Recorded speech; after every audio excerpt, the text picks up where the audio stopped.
Comunicando espiritualidade. Apoio Cultural Soster Imóveis, Avenida Assis Brasil, 4990, Sala 201. Telefone 3340-8143, Porto Alegre.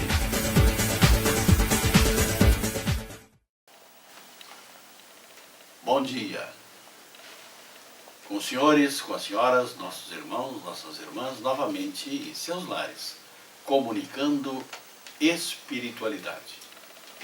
O nosso programa de domingo, onde nós conversamos sobre questões que dizem respeito à nossa evolução, às nossas vidas, à nossa felicidade, aos nossos relacionamentos com os nossos irmãos que estão conosco aqui, nesse plano que é a nossa escola chamada Terra. E, como sempre, à minha direita, o professor Olimar, para o seu bom dia. Bom dia a todos, muito obrigado pela oportunidade de nos permitirem adentrar em nossos lares. E, tendo em vista o trabalho desse dia, eu quero deixar aqui uma frase egípcia, 1300 anos antes de Cristo, né? A vida é um evento que passa como o dia solar que renasce. E à minha esquerda, Dr. Marcos, para o seu bom dia. Bom dia, professor Azambuja, bom dia, professor Olimar, bom dia aos nossos amigos telespectadores. É importante esse nosso tema que vai ser trabalhado no dia de hoje, né? E que nos traz uma reflexão acerca do que seria a justiça divina. Será que um pai amoroso nos enviaria, não é, a um castigo eterno? Nos separaria dos nossos familiares eternamente, daqueles dos quais nós gostamos? Será que nós poderíamos conceber isso como justiça divina? Esse é o nosso trabalho de hoje, então, né, meus amigos? Então, o que nós vamos conversar, discutir, falar hoje? Qual a necessidade da reencarnação? E para nos auxiliar nesse raciocínio, nós que estamos aqui na mesa, na bancada, e os senhores e as senhoras que estão em seus lares, nós vamos pedir ao nosso diretor que nos brinde, que nos presenteie com esta música maravilhosa, que vai nos preparar para conversar sobre a necessidade da reencarnação.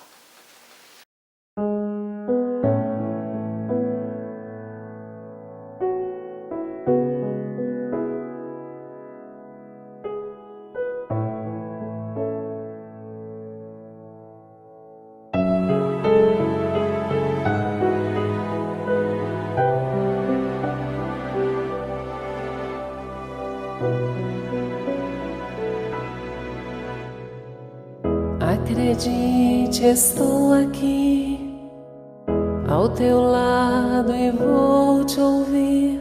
Venho consolar teu coração. Fale-me do teu sofrer, busque a mim, basta querer.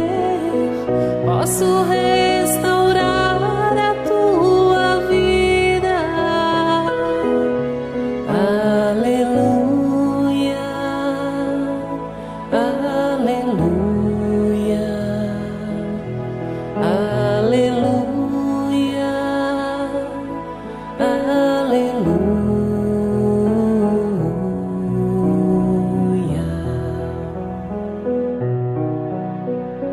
Homens fracos, creio em mim, toda dor há de ter fim. Sou de Deus e trago a luz ao mundo. Todo pranto há de secar, a esperança vai brotar. Sinta minha presença em tua vida.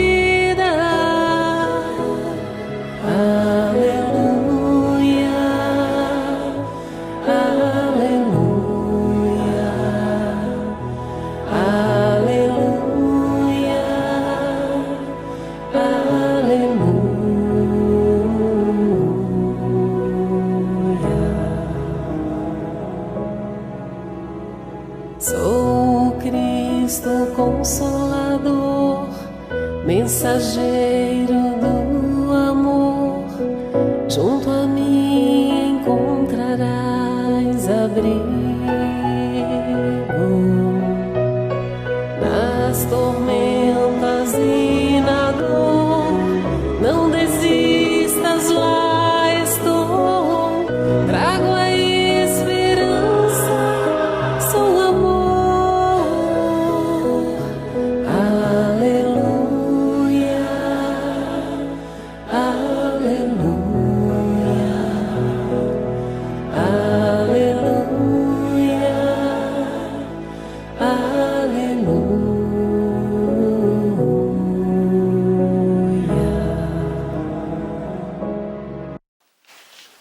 Muito bem, nós voamos nas asas dessa melodia maravilhosa. Então vamos entrar a esse tema que é bastante difícil de ser entendido, mas muito fácil de ser compreendido. Será que é isso, professor? Com certeza. É importante que a gente diga que esse tema chamado reencarnação, ele sempre é tratado com muita paixão. E quando as pessoas tratam esse tema com muita paixão, tendem a abrir mão, muitas vezes, da razão e da lógica. Então isso, às vezes, impede. Então nós pedimos assim, calma, reflexão, muita tranquilidade para que nós possamos lidar com essa questão de forma mais serena e mais sábia. Bem, eu trago primeiramente uma questão especificamente do Livro dos Espíritos, a 330 essa questão. Porque textualmente ela fala exatamente o tema que nós estamos abordando. Né? Allan Kardec faz uma pergunta, naturalmente, aos espíritos. Né? Sabem os espíritos a época em que se dará a reencarnação? Diz assim, olha, pressentem-na como sucede ao cego que se aproxima do fogo. Tá? Sabem que tem que retomar um corpo, como sabeis que tendes de morrer um dia, mas ignoram quando isso se dará. Aí eles jogam para a questão 166. Então Allan Kardec pergunta na letra A, 330A. Olha a pergunta dele. Então a reencarnação é uma necessidade da vida espírita, como a morte é da vida corporal? Ou seja, a reencarnação é uma necessidade da vida espírita? Resposta: certamente. Assim é. Reencarnação é uma necessidade. Bom, o que é reencarnação? A reencarnação é a volta do espírito à vida corpórea, num novo corpo especialmente formado para ele. Um novo corpo, não é o mesmo corpo. A volta no mesmo corpo seria a ressurreição. E se subentende teoricamente, né? Mas que de fato não tem como. Tá? Agora, a reencarnação é um novo corpo. Então, este tema chamado reencarnação, ou palingenesia, quer dizer, uma nova gênese, é o que vai caracterizar o processo de evolução espiritual. Então, nós precisamos evoluir. Nós, espíritos, precisamos evoluir. Então, por isso, nós temos a necessidade de reencarnarmos. Quando nós reencarnamos, nós nos depuramos. Depuramos sofrendo a prova de uma nova existência. Então essa é a proposta e esta é a necessidade da reencarnação. Ou seja, nós estamos diante de um fenômeno natural e adequado para a nossa evolução enquanto espíritos livres. Não é? Dr. Marcos. Bom, dentro desse mesmo capítulo, qual o professor Olimar falou ali, que remetem a Kardec à questão 166, né? é o capítulo 4 do livro 2º, né, do livro dos Espíritos, então, que trata sobre a reencarnação. E nós temos ali da questão 166 e seguintes a ideia central de que nós temos a necessidade de reencarnar para progredir. O progresso é uma das palavras centrais desse capítulo. Então se trabalha no sentido de ser a reencarnação um instituto que se apoia na figura de um pai que deixa sempre uma porta aberta. E se nós ingressarmos pelo lado filosófico da questão e começarmos a nos questionar acerca da justiça e até mesmo do sentido real das coisas, porque se nós pensarmos que Deus nos criou e nos enviou para a Terra para que nós passássemos aqui apenas uma vez, né, e aí então retornássemos para o céu, que sentido isso teria para uma humanidade inteira? Né? A humanidade iria progredir se nós tivéssemos uma única passagem, sendo que nós temos um ramo de aprendizado, de coisas para assimilar, que é gigantesco. Todos nós deveríamos estudar um pouco de cada ciência, um pouco de cada matemática, um pouco de tudo, de botânica. Essas experiências, elas só podem ser acumuladas em uma existência só, é impossível. E Deus não seria justo, né? Deus não seria justo conosco se não nos permitisse que nós conhecêssemos isso, nós tivéssemos acesso a esse conhecimento todo que o planeta Terra nos oferece e que cada dia cresce mais com novas ideias, com as novas pessoas que vêm nascendo e trazendo ideias inatas. Então, não seria justo, fazendo uma reflexão assim bem curta, né, bem didática, não seria justo que nós tivéssemos apenas uma existência e, como nós não somos perfeitos e estamos bem longe disso, né, nós teríamos os nossos erros, os nossos enganos, os nossos equívocos e também os nossos acertos, que com base nisso haveria uma justiça que nos enviaria para um inferno eternamente, sem que nos pudéssemos ter uma nova oportunidade para revermos esses nossos equívocos, né, esses nossos enganos, ou então que pelos nossos acertos nós seríamos enviados aos céus e lá ficaríamos descansando eternamente sobre um divã, comendo uvas, sem nenhum tipo de tarefa, sem nenhum tipo de ocupação, sem nenhum tipo de aprendizagem. Então isso não parece crível, isso não parece ter um sentido. Então isso é que aguça bastante a nossa vontade de nos aprofundarmos no estudo da reencarnação. Nós estamos, professor, doutor, estamos já no final do nosso primeiro bloco. Vamos fazer o nosso intervalo e em seguida retornaremos com esta discussão. Até já. Comunicando espiritualidade. Apoio cultural Soster Imóveis. Avenida Assis Brasil, 4990, sala 201. Telefone 3340 8143, Porto Alegre. Comunicando espiritualidade. O nosso programa dos domingos pela manhã. Hoje, senhoras e senhores, nos dão o prazer, o privilégio de suas sintonias. Hoje nós estamos discutindo a necessidade da reencarnação. É necessário reencarnarmos, professor? Sem sombra de dúvida, né? Porque nós temos que progredir, como o Dr. Marcos estava dizendo, em todos os campos do conhecimento humano, né? Até ele propugnava, ele defendia a ideia de nós ampliarmos os nossos estudos em todas as áreas do conhecimento, né? Exatamente. As diferentes matemáticas, né?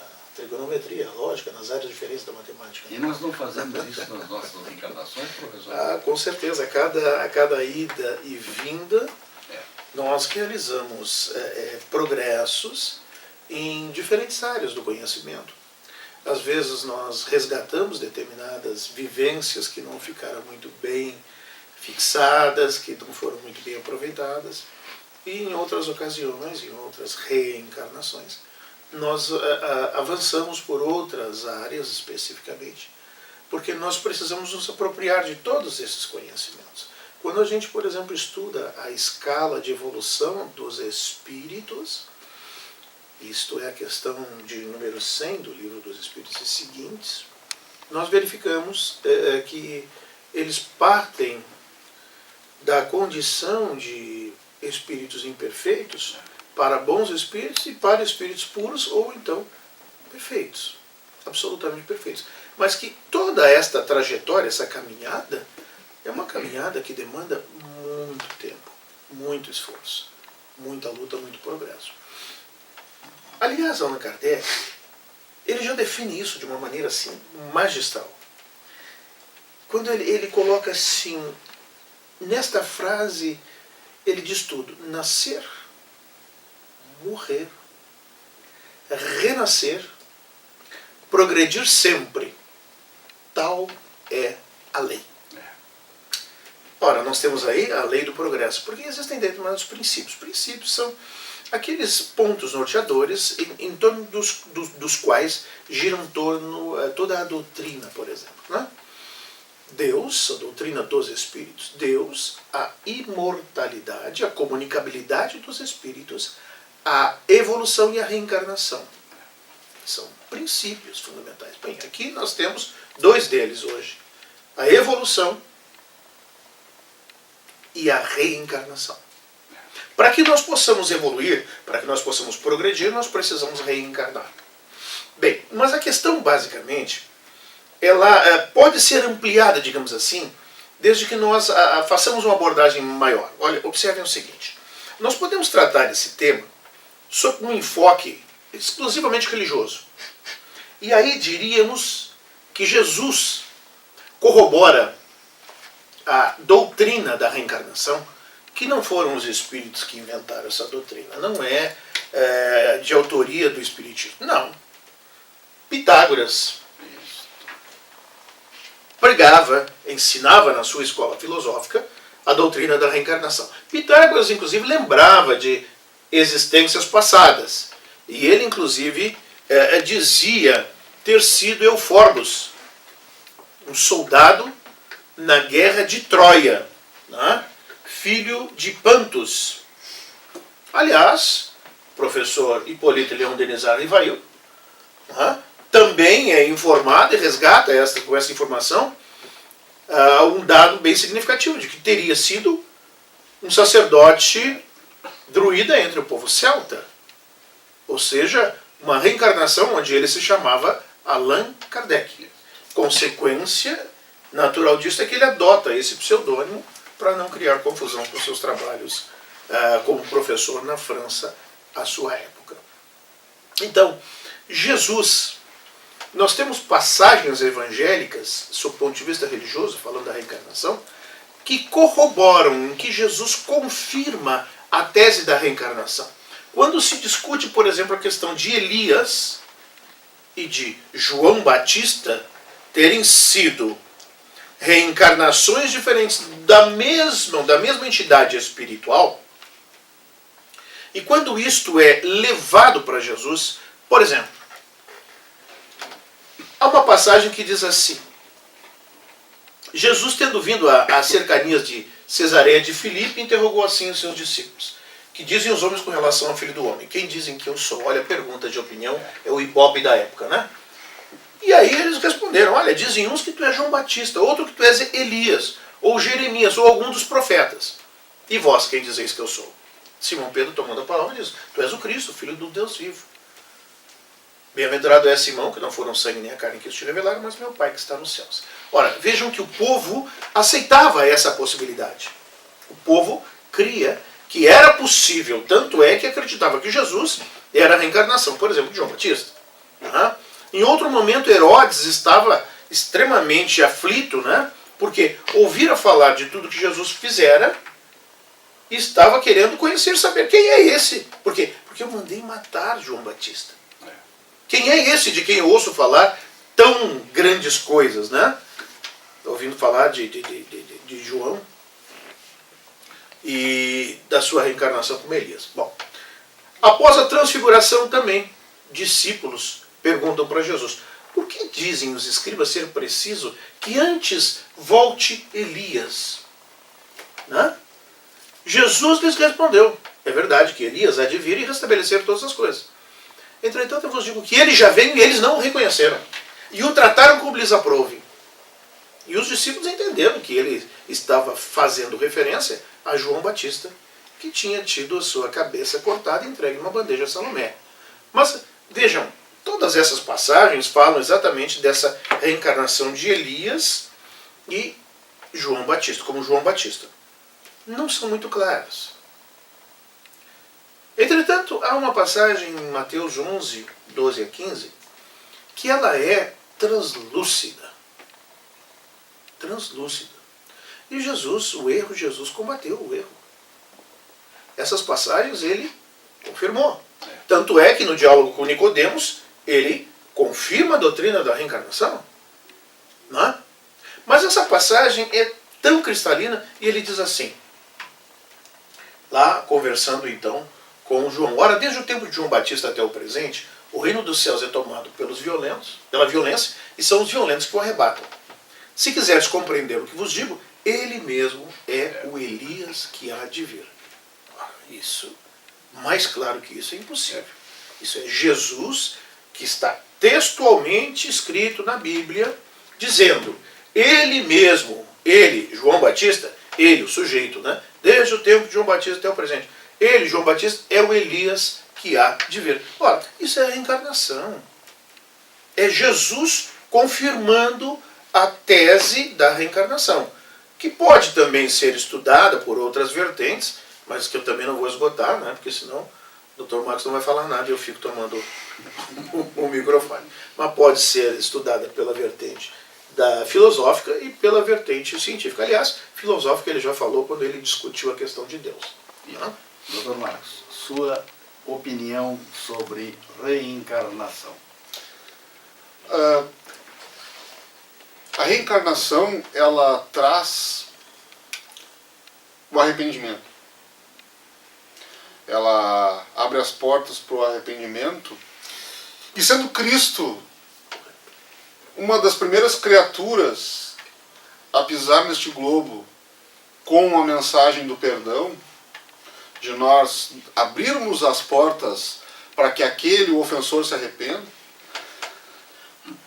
ele nos traz essa ideia de um Deus não rancoroso, de um Deus que não pune eternamente alguém que errou, lançando as chamas do inferno, mas de um Deus amoroso que nos ama, que cuida de nós, e que nos abre essa porta, nos dando uma nova chance em uma nova existência, para além de nós resgatarmos as nossas faltas, esses nossos erros, para que nós possamos nos aprofundar ainda mais nesse aprendizado todo que o planeta Terra nos oferta.